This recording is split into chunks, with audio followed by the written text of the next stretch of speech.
All right, so why don't we get started here? I want to thank everyone for joining the webinar today. It's really exciting to have everyone on the line and be able to invite in some of our STEMx partners for this webinar. Before we get started, to help you out with how the functionality of Webex works. So up in the top right of your screen, you'll see a button or an icon that says Participants. This will help you see our video and who is presenting. In addition, you can use the chat button or the Q&A button to ask questions there. You can direct those to individuals or to everyone on the call. If you want to expand anything like the video or the slides themselves, you can use the double arrows. Just know we will be recording. We're recording right now, actually. Good work, Rob. And this will be posted later for you to review and for our other STEMx partners to also learn from the webinar. For you who are unfamiliar with STEMx, we are a network of 21 statewide STEM education networks, and really what we try to do is create a platform for states to share best practices and learn from each other, and hopefully leverage the power of over 20 states coming together so that we can do bigger and better things to support STEM education for all. If you have any questions about the organization, feel free to contact myself. I'm happy to talk to you more about it. So today, we're really excited to welcome to our webinar members of STEMx, Oregon, and Indiana. So today we'll be hearing about the Oregon STEM Hub Backbone Effectiveness Tool and the Indiana STEM Strategic Plan. With us today we have Dr. Chrissy Hewitt, who is currently Regional Education Partnership Policy Advisor in the Oregon Chief Education Office. She directs the agency's STEM Hubs and National Achievement Collaboratives. Chrissy has over 10 years of experience in STEM education, transformation, and research with a specialization in post-secondary education. Has earned her PhD in science education from Oregon State University, and she also has a master's in microbiology from San Diego State University. So we're really excited to have her on. In addition, we have Jared Corwin, who is now the State Science Specialist at the Indiana Department of Education. Goals are to assist educators across the state to implement science standards, be centered, incorporate STEM, and provide a quality science experience to all Hoover students. Previously taught biology, integrated chemistry, and physics, as well as chemistry, and was a Woodrow Wilson Teaching Fellow. Before entering the field of education, Jared worked for private industry, and he earned his BA in chemistry from Ball State University and a master's in teaching from the University of Indianapolis.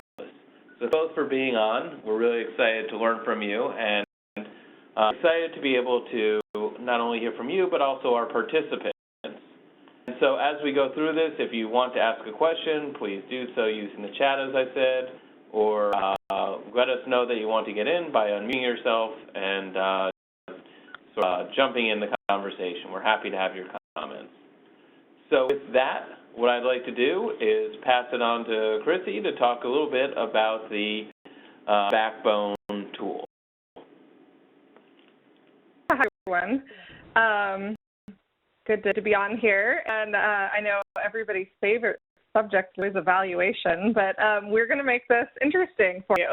It's very important, although it can be mind-numbing. So this is just in our slide, as you know, we sort of submitted a tool to STEMx on some of our backbone effectiveness work, and I'm going to give you a little context first. If you could switch the first slide. Next slide. Or do I? Okay, back. Yep. So I'm going to give you just a little bit of context about some of our Oregon initiatives and sort of why we created this tool, because I think it'll be helpful for your perspective to actually see, what we did and why. So Oregon has what we call a STEM Hub investment strategy we invested $5 million, or the state legislature did, last biennium and previously in the previous biennium, to really set up these sort of regional networks around the state. We have 11 current STEM hubs, and as you can see here, we have sort of a difference between new, old, starred, but every color region in the state sort of represents this network of cross-sector partners that are sort of working together to impact STEM education. So for those of you, that are on the sort of STEM ecosystems where you're bringing in, out of school learning and industry and partners with the K-12 sector, all to really come together to say, what do our employers need? What is our workforce education strategy? How do we impact economic development in our regions? How do we integrate NGSS into the school system? Also open up the school system a little bit to community perspective. So what are the regional needs? How do we make sure each and every student has access to STEM programming? And so my colleague Mark Lewis and I work on the state level really to oversee these investment strategies and to have even a regional perspective and sort of our state level policy conversations is a big part of our work, is sort of not boots on the ground, implementing the networks. It's sort of working with all the leadership across the state and really trying to support their work and communicate with the legislature and their regional partners to help bolster that work. So that's a little context for some of our investment strategies. And as you can see here, we have sort of a lot of times it's really hard to fund partnerships, the actual capacity, like the backbone strategy, the actual FTE that is required to sort of put some of this stuff together. So the state has stepped in to really provide those funds, as well as some programming funds to sort of get people moving in professional development and out of school learning opportunities and some of the other work.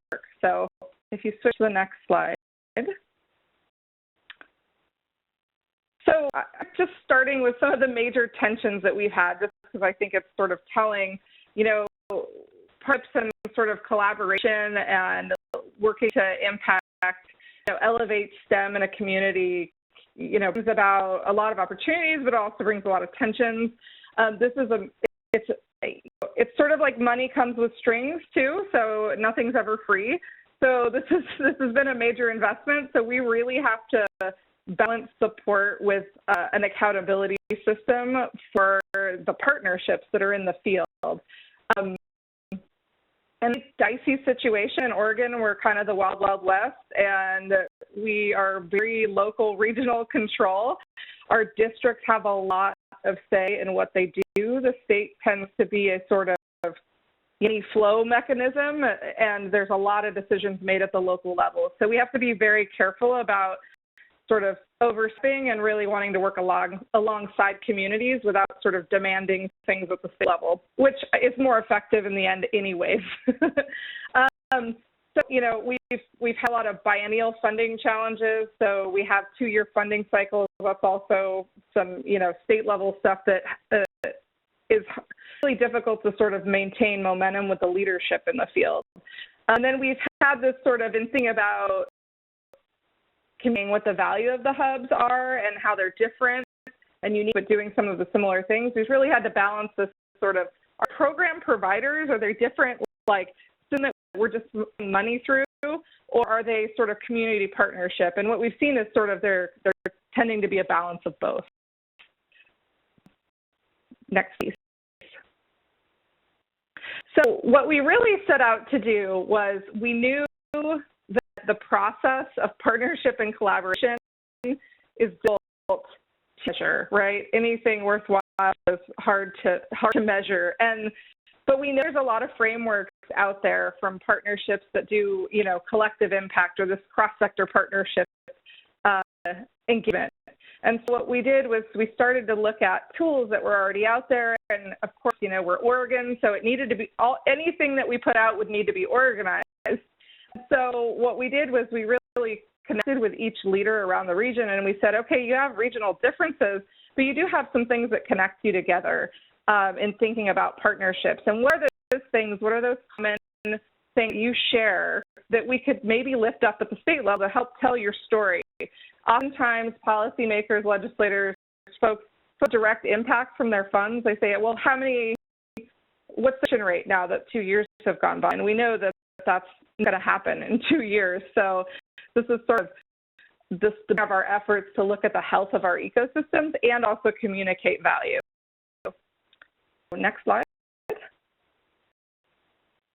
So very wordy. I don't expect you to get all this, but I wanted to put the tool in there because this is sort of this was probably a 1.5 year culmination of work with us, an outside evaluation team, and probably 5 regional partnership leaders around the state really saying, what do we do? What are some indicators that we think that make us successful in the work that we do? And so we had an interesting process because we came, and this is a whittled down list, let me tell you, and sort of what they connected on. So what we did was we said, there is no way we can measure all these at the state level. These are really to support, we said, here's a tool that you use regionally with your partners to say, if I am working together in an ecosystem as part of a STEM partnership that's elevating STEM in my community, what are the things that indicate that you're going to be effective in the long run? And based on some, research from Strive and other work that's been going on in collective impact, we sort of pulled this together and really made it our own. And so if you were to use this tool, I would suggest make your own and not doing the sort of pick up and put down, but take whatever ideas make sense to you. Yeah, Christy, in vain, some of our networks, I think, one of the reasons they chime in to the conversation is, they are thinking about developing something similar.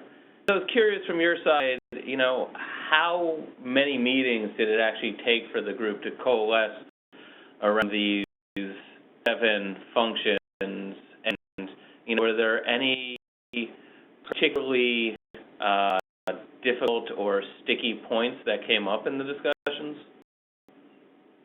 Yeah, I think as far as meetings go, it really wasn't terrible.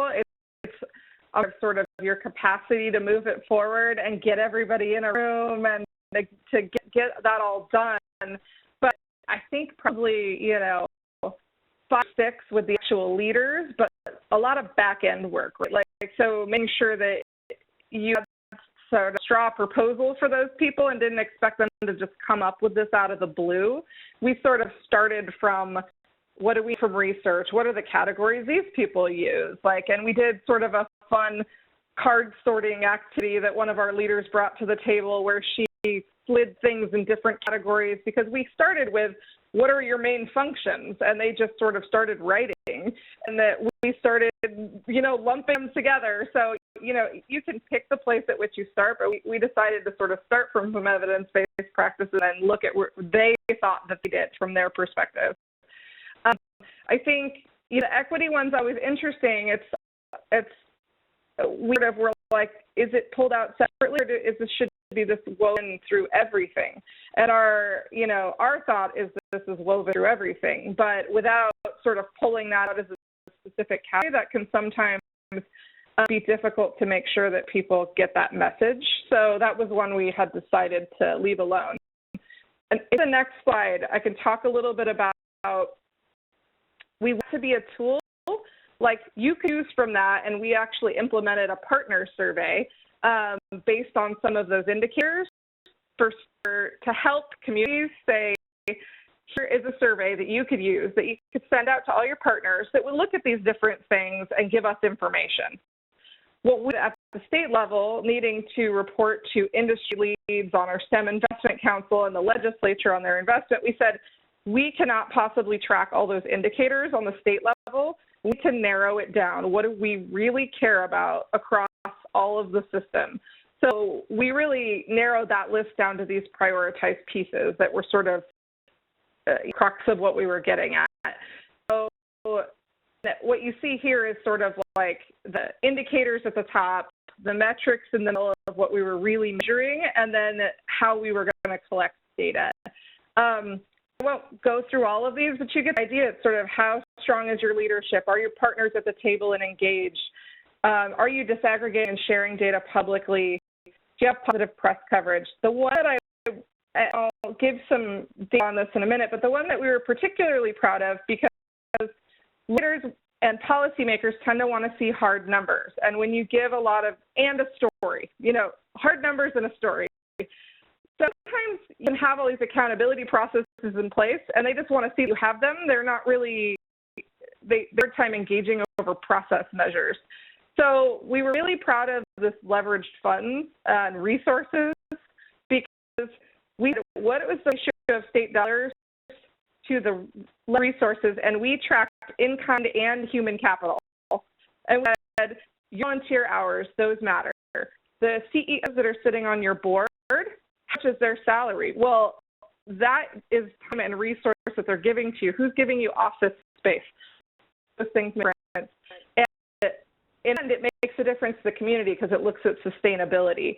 So that's something that we were really passionate about, and that we knew policymakers would really attach on, because it was like, oh, that's our return on investment. We got it. But having a quantitative indicator that also makes sense to a community was really challenging, I will say. So, Claire, do you want to move to the next one? Just a quick one. We've got a request in for if we can send out your slides at the end of the presentation. So I'll put you on the spot. Yeah, no problem at all. They're already public record on meeting. Okay. Great. So I would just share with, we actually got data from doing this process, and I have just two quick things before I'll end for some discussion and questions. But so if you go to the next slide, sorry, my placeholder. So interesting, as you saw in some of the metrics, were covered by really our partner survey. We asked about positive press coverage. We wanted to see, did the partners really think that the STEM Hub was progressing towards their goals? Like, what were their perspectives? Because it's really tricky in the field, especially when you're from a funder perspective, that people tell you what you want to hear, and the lead that tends to be funded by your tends to be the most involved, and that's who you hear the most from. And so what we really wanted was, what are the actual feelings about this initiative from your community? So as you can see here, we have some data on part of the survey on how partners thought STEM hubs in our state were progressing towards their goals. And as you can see, most rated that they were satisfactory or exemplary, which was exciting to us. I think we had about 114 participants. We'd like to have more in this year, but this was a pilot. Always interesting, because you see the people where it says STEM Hub leader or backbone staff, those are the people funded by the initiative. They always rate themselves higher, but this evens out as satisfactory, exemplary. So we were happy with that and their ability to sort of reflect on that. Move to the next one.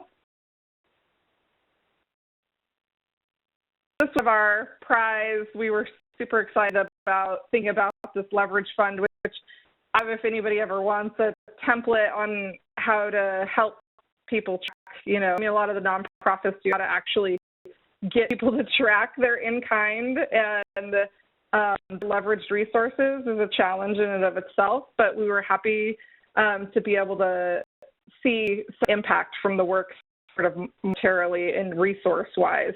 So we had two cohorts of STEM hubs, like some came on first and then were followed by others. I have initial 6 and then 5. And right now, what you can see is cohort 1 have leveraged $6.4 million. And that was $2.5 million that they got, or $3 million.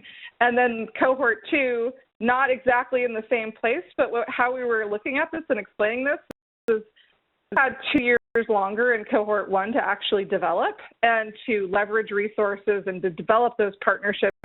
So we see that in the future, cohort 2 will get there, and it's really exciting to actually see some output and funds and resources being leveraged by the communities to increase opportunities for students. So next one.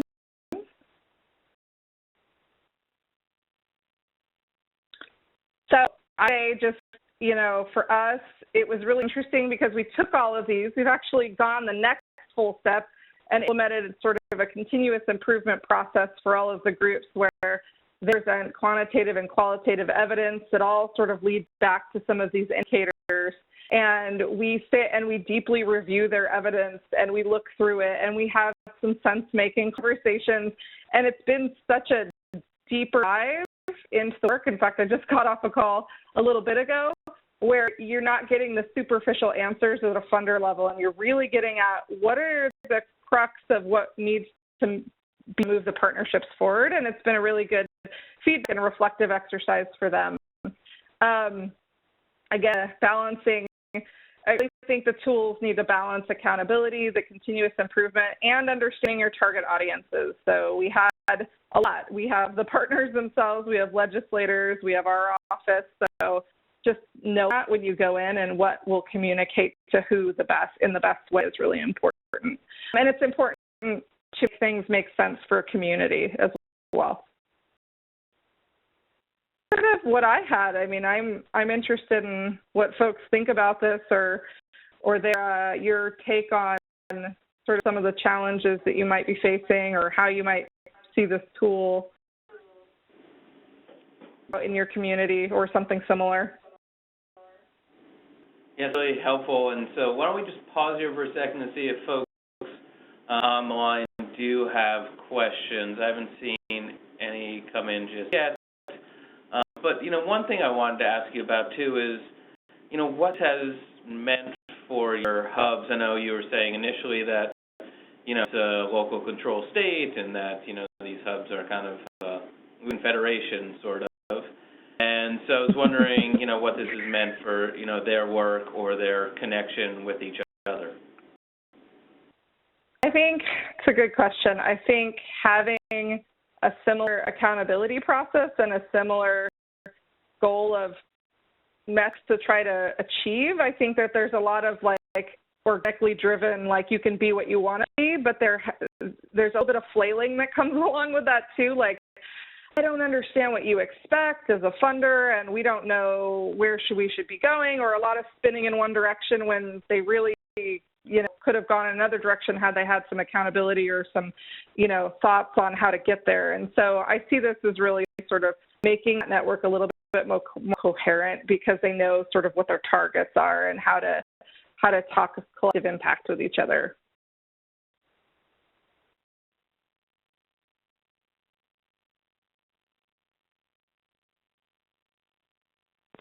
A request from Susan, who wanted to see that funds chart again. Different funding. She just wanted to confirm that there's a large amount from the state in there. Yeah, I can. So that was an interesting question that we got from our STEM Council, actually. So this is because this is not STEM Hub funding, but it's other grants like college and career readiness or career technical education, or things that have been put out. The state tends to do this thing where there's the shiny object syndrome, and they put out 15 different funding streams on things that really kind of connect together.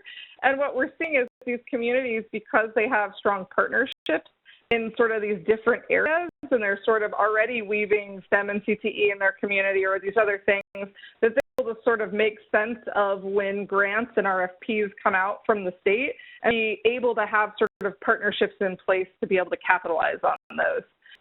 So we've talked about breaking this down a little bit more to see actually what is included in that. But if you put that away, it's still a 2-to-1 return. Related to our next question from Susan again, who's asking, when in that partners line, is that foundations and corporations, or one of the two? Is anybody who they name as one of their partners. So that's not parsed out here. So it could be any of those for any of the groups. Great. I had a question from Sherry, who asks about the reaction from your hubs and how comfortable they were about this process. So I think that's the key in the actual time with people.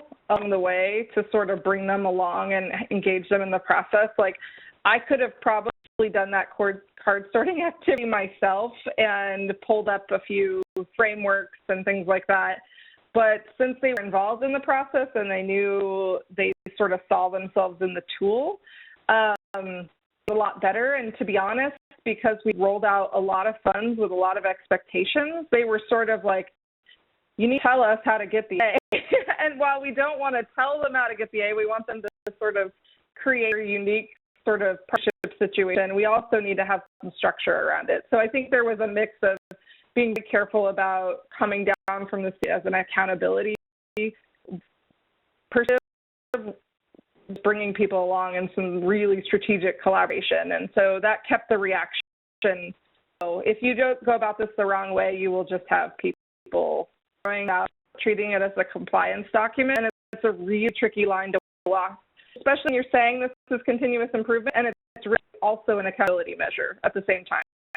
So just honest about that is important. And if you can separate the two, it's good. Right, it's not that different from a teacher looking for a formative assessment instead of a summative one, right? So you wonder why all these folks get so uptight about the evaluation piece.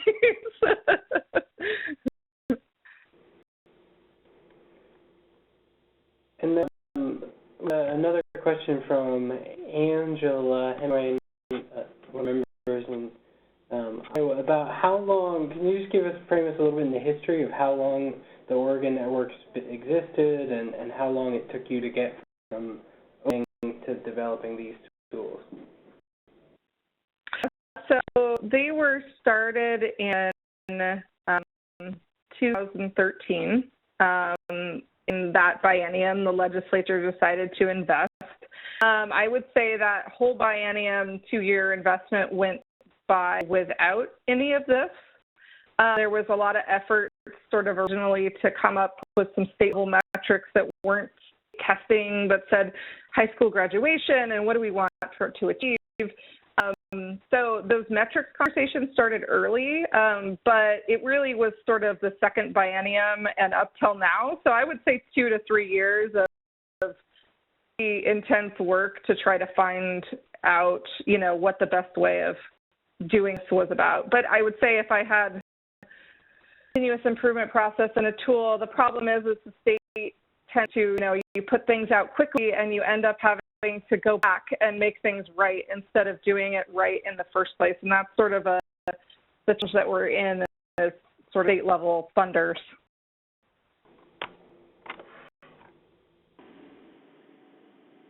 Super helpful to have that overview. I know even from one of our partners, too, who works within the state government. And these are, things we can continue to talk about, too, as we move forward. What I'd like to do now is just pause the questions for Christy for a second and bring Jared into the conversation to talk a little bit about, how their strategic plan has been developed, and a little bit more importantly, how it's used to actually create some coherence for education across the state and what it means, especially in times of transition like Indiana currently is in. So, Jared, why don't I pass it over to you, and then we'll either going to ask questions as we continue to move on, or we will take them at the end of the presentation as well. Okay. So, Indiana's Science, Technology, Engineering, and Mathematics Initiative Plan, that STEM plan, was originally developed by the Department of Education in conjunction with educators and business leaders across the state, bringing all those stakeholders together to try to have that concerted, systematic approach to moving the needle on STEM education in Indiana. The itself is for schools, post-secondary, business, industry, for all of them to kind of know how they can help that needle and improve STEM education in Indiana. And of course, there's a whole sense for the IOE as well, for what we can be working on and helping facilitate those items. So as all of these stakeholders came together and the DOE looked at it closer and looked at some other state plans and frameworks, They were focusing on support structures, teacher recruitment, and then, of course, assessment within schools, and how do we really get that thumb on STEM education. And our initiative really is broken into 4 different sections for the K-12, higher ed, the Department of Education itself, and business and industry, with some different tasks that those different pieces can bring to the table to help improve what's happening across Indiana. And so the initiative plan really has done a great job on having that conversation, bringing more stakeholders to the table, and really facilitating that work. One big piece that we have multiple tools on the website that the initiative is housed on is our STEM certified schools. And so I'm going to talk a little bit more about those STEM certified schools. So our certified schools, we just finished the 3rd cycle of STEM certified schools. This was our 3rd cohort. In those 3 years, we have 33 total certifications. 31 of those are school STEM certified schools. The entire school from to toe has been certified, and then 2 of them are just programs, kind of a school within a school model for those. We have more schools in the pipeline that they've went through the process and they've applied, and we provide them feedback, and we're assisting them and continue to learn and grow. I have other schools that have reached out that haven't applied yet, but they are interested in the process as well, and of course help them in facilitating feedback with them to ensure that they are learning and growing as well. So more about our STEM certified schools. The next slide. Process is an application cycle, and so September we'll kick off the application cycle, and we'll request that schools perform a self-evaluation, which is located on that website with the initiative plan, and schools can go through self-assess, and they have a conversation with a representative of the STEM team from the Department of Education, and we kind of go through it with them and talk about where they feel their strengths are, where their weaknesses are, and see kind of where they are and what we do to help and what they can do to help themselves. So just the process of going through the self-assessment, they're knocking it out of the park, and they realize that there's some areas that they've kind of neglected. It's a very important step to the STEM certification process, and we don't want to add too much. After that, schools can fill out the full application for STEM certification, which is housed on that website as well. And it's an intense process. There's a lot to that, and usually we encourage them to use their entire STEM leadership team that the school has to help fill out that application and get it submitted to the department. And the date for that is December. We take December and January to review those applications, and if there's any clarifying questions on anything within the application.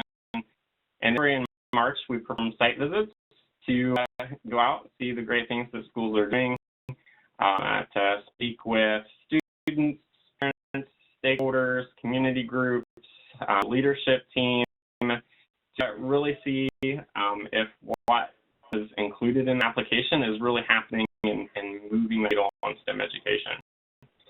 And we announce typically in April the cohort of STEM schools there. So one school is, yep. So as you've been doing this process, is this the first year that you've been doing the certifications? This is the 3rd year, the 3rd cohort. So have you seen changes in the number or the amount of people applying to become certified? Great question. It's been pretty steady each year. Really, the schools that first year that applied, they were already doing some great things, and we're working with schools. There were some schools back there, and so we kind kind of developed a pipeline to where each had anywhere from 11 to or 10 to 13 schools. And, during that time, what do you think the rate of, for lack of a better term, approval or receiving the certification has been?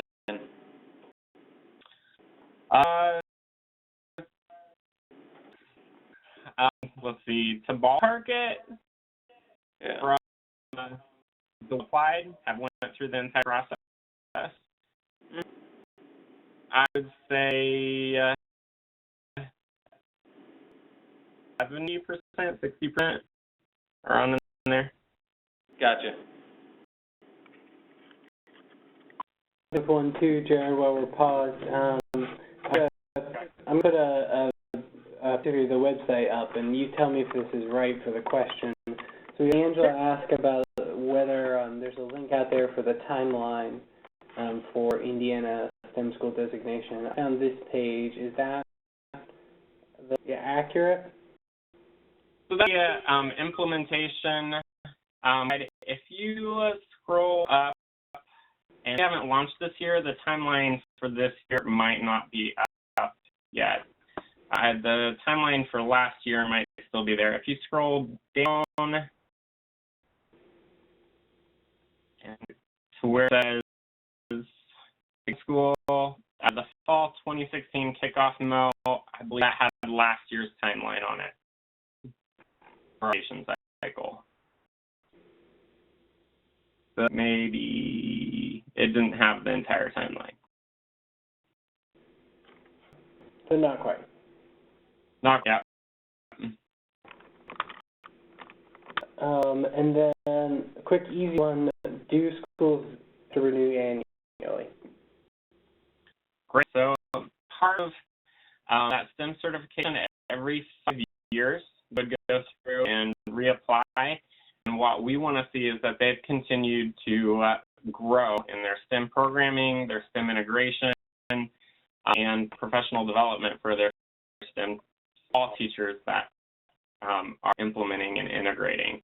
And so that growth component, we definitely want to see those schools not just become static, and also being active and participating in our STEM school network, which I'll talk about here in a little bit, and presenting. And so there are some additional pieces with that recertification.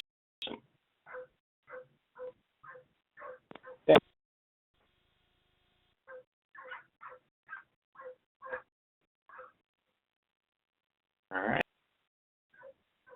We're good. Becoming a STEM school, just one last piece about those STEM schools. It does provide some additional opportunities. There are some competitive grant opportunities out there, and so there are some initiatives for schools to become STEM certified. Also, Indiana, a lot of states are very much local control, and at this point in time, they're trying to get students in the door. And so it's a prestigious award and an additional opportunity for schools to get some of that positive publicity. And multiple reasons for schools to be interested in this, not just doing what's right for children and getting that integration. Certified School Network. So after we had our first cohort of STEM certified schools, we brought cohorts 1 and 2 there, and we had them share what was going well for them, what was going well for them, have them kind of brainstorm and collaborate together. And we have our second meeting of our STEM Certified School Network coming up this fall. We've started the planning process. We want to continue that work. Part of being part of that STEM Certified School is that you're going to be a model school. You're going to reach out and help other schools, collaborate with them, give tours, and then also collaborate with other STEM Certified schools to really tackle some of the challenges they're facing in rural Indiana and urban Indiana, and working with that. And so as that continues to hopefully grow and flourish, that it'll become a little bit more school-centered and not so driven by department, that they'll take some ownership of that as well. All right. Next day. All right, as Michael alluded to a little bit at the start of talking about the Indiana Initiative Plan, we have a new state superintendent of public instruction, and we have a new governor. And we are really excited about moving forward. And so we are, this initiative plan has gained some momentum, really helped to progress conversations, bring stakeholders to the table, and moving forward, the governor in the budget session in a line item for STEM, $1 million each year. And this first year, we're going to come back, look at our initiative and look at what's happening and how we can move forward from here. So looking at development of a STEM framework, and that work will be beginning soon. And so I'll definitely be lean on STEMx for some guidance and suggestions on that work as we begin that work. So they are coming back and revisiting multiple of these tools. They're excited that we've been working with this and are going to get to see it continue to grow and thrive moving forward, however that might look. And money, were there particular places where it needs to be invested? There are a few stipulations on that, and I do not know those details. Gotcha. Yeah, hiring a policy position to drive that work, and they're currently looking for that person. Well, I hear about, I know we have some other states, you know, like Utah and Idaho that are managed out of the kind of governor's centers and, you know, be in similar places in other states as well. That would have a kind of a robust conversation with. And I'm not sure, I know we have Angela on the line. I'm not sure if she has anything to jump in with right now about how fluctuations and questions about the funding for her have influenced their work.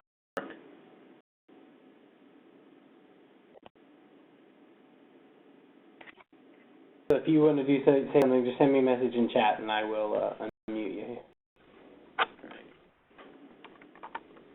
I see that the comment from Paul just saying that there's a small carve-out in the Indiana STEM money for Ball State to do some work. So I think it's some AP work, possibly. I don't know the exact language, so I don't want to weigh in on that. But. Do other folks have questions for Jared and or Chrissy related to what we're talking about today, or want to share about similar efforts going on within your own work? We do have at least one. I'll start with one from John about English designation. John notes that there's an advantage to being a STEM school, but what are the benefits to students? Are students getting more college degrees? I think there are a whole series of like student impact questions that flow from that. I'm really interested in that. That's something we've talked about in Ohio too. It's like, what is the student impact, and how is that different from regular school if you're a STEM school? A great question. So our STEM schools come from various parts of the state and various socioeconomic levels and different backgrounds, and have different resources available to them. And so there are a lot of challenges to some of those schools, and some of those schools are underperforming schools in our state, but they are working very diligently on turning that around. And some of the initiatives they're using to that are STEM initiatives. So within our state, we've had some changes within standards, standardized testing, and so being only 3 years into a STEM certified cohort, we have quite enough to start being able to use that to say that STEM certification is going to improve student outcomes by X, Y, and Z. It is something that we are looking at. Yeah. You know, across a lot of our states that have, I guess, responsibility over the STEM school education process, the bits to the school aren't necessarily monetary. A lot of times the schools are benefiting by getting greater attention for their work in STEM, are getting, you know, additional support and guidance just to be able to get certified, so they help, they get some technical assistance and really help them up their game in STEM. And so, you know, it's a point of pride for a lot of these schools.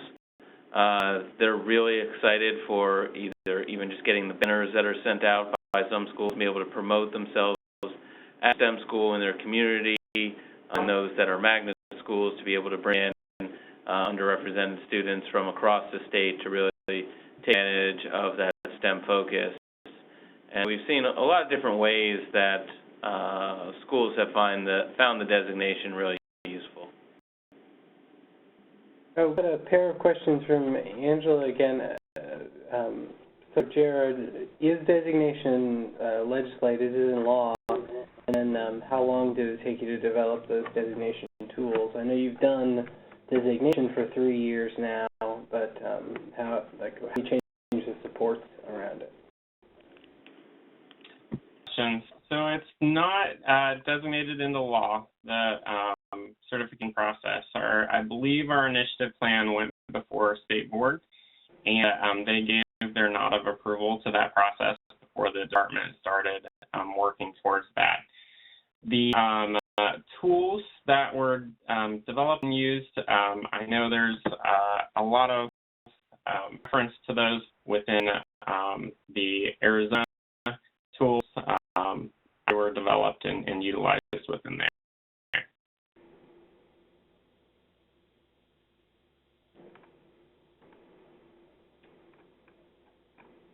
Okay.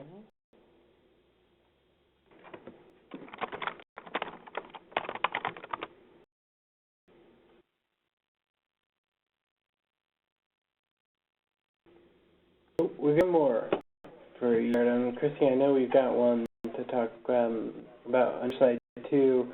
John, why asks, can parents move their children into a STEM school if they prefer that focus? Is that an advantage of the network?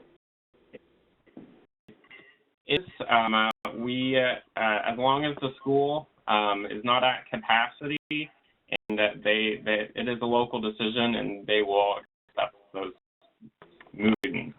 It is definitely a marketing piece for schools to become certified. That's great. And, you know, I saw also saying there was one for Chrissy as well about how the University of Oregon or Department of Education kind of got the power to be the primary administrator of the network, and, you know, how those roles carved out. Was it something that was done through legislation, or was it just kind of filling in a vacuum or something like that?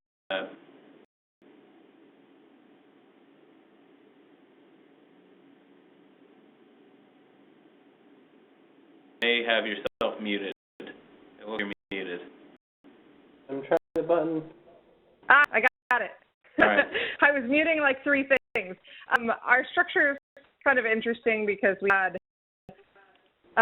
our past governor, one governor ago, was a really big STEM champion, and he was creating sort of educational transformations across the system. Our office, the Chief Education Office, used to the Oregon Education Investment Board, which was a board that was created by our governor to put out strategic investments in all sorts of different categories with a primary goal of sort of equity and workforce economic development across the state. And so that board there was a legislation passed in some strategic investments that the state would make. The state hadn't typically sent out money in that way in sort of a granting entity type thing. So Governor Kitzhaber created my colleague Mark Lewis' position to staff a governor's STEM Investment Council that would bring an industry voice to the role in thinking about recommendations for the investments. And so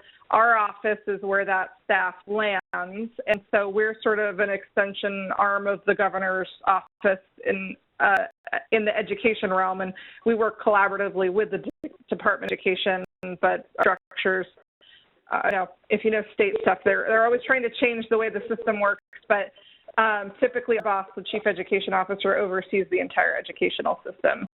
So that's sort of how it came to be. It was a governor championing the effort and creating this wanting to have industry perspective on how those funds were strategically invested. And from there, it sort of moved on, and legislators started getting involved in their regions. And so we're in a huge budget crisis right now, and a $1.4 billion deficit, and closing in a couple of weeks, but currently this whole initiative is probably going to be saved, and it's the champions in the field and the people invested that even survived a governor transition. So, obviously Mark Lewis and our staff as well sort of championing the effort. So sort of how it's a very abridged version. There's lots of drama that you don't need.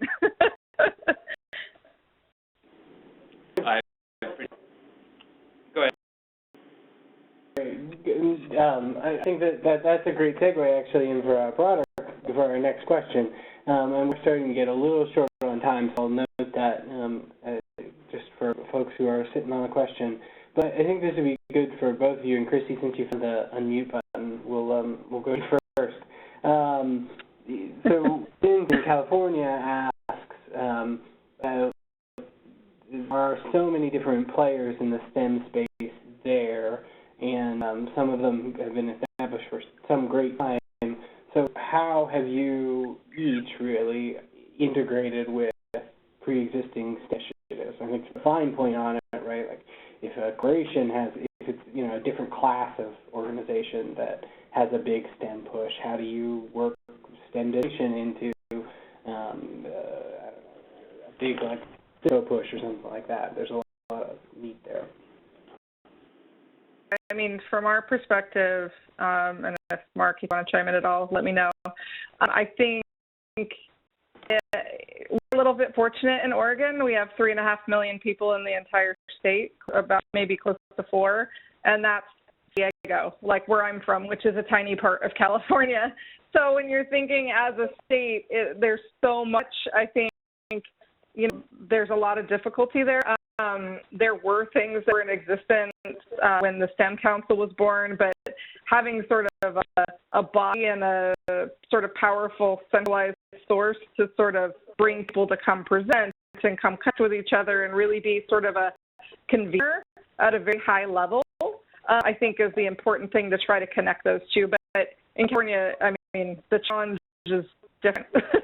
It's a lot bigger when, so I recognize that. So I can tell you from our perspective, it works, but there's still loose ends where, we're doing that. I didn't even know about that connected learning piece. And so we're still trying to work on bringing employment and education together really strongly in our state. And that's work that needs to be done. We have workforce investment boards that are kind of loosely tied. So we're still challenged, but I think it takes that inner coordinator position to actually get that done, not like an add-on of somebody's position, or it's not, you're not going to be able to achieve everything.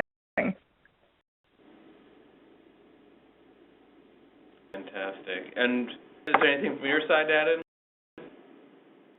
Just echoing kind of the same sentiment, that really education piece, and we're really fortunate here in Indiana with our STEM coalitions, iSTEM network, that they are very do a job communicating with all the different initiatives and coalitions around the state and working together in moving that needle for schools. And I know we're recording this, so you're sort of on the spot, but I don't want to put too pressure on that. If you think about a general partner outside of the department who you think is really key, not the best organization, but the first one that comes to mind, who would you give that spot to? And Jared, I'll start with you.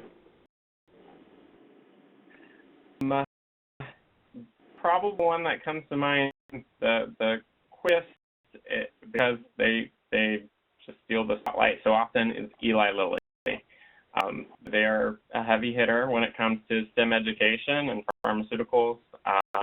But of course, all of our coalitions, our after-school network, iSTEM network, the Marianne STEM Coalition, they're those. And so I have